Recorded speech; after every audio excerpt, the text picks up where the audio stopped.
mula alif bata.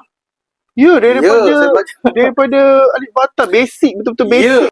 Tahun 2002 tu saya pergi ke Sudan di Universiti Antarabangsa Afrika di Khartoum. Oh, So, saya ambil bahasa Arab, kursus bahasa Arab.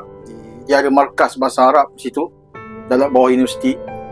So mana-mana pelajar asing kalau yang tidak ada sijil agama, saya SPM. SPM tu adalah mata pelajaran agama Islam, tapi dia tak adalah bahasa Arab semua kan. So kena ambil markas luar. Okey. Pelajar-pelajar yang daripada Amerika, Kanada, Jerman semua memang kena masuk situ. Sebab dia orang ni macam baru masuk Islam, kata dia orang.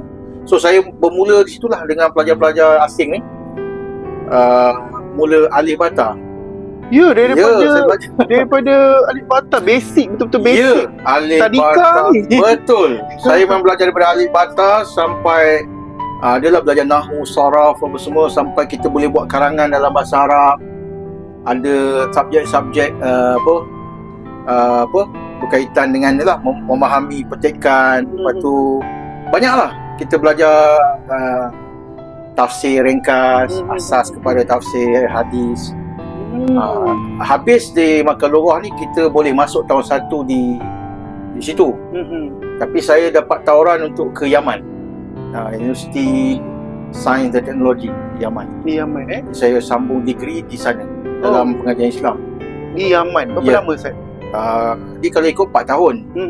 Tahun akhir tu saya kahwin, dapat anak pertama saya lahir di Yaman. Jadi duit habis banyak untuk kos hospital semua kan. Saya tak bayar yuran. Tak bayar yuran tak boleh periksa.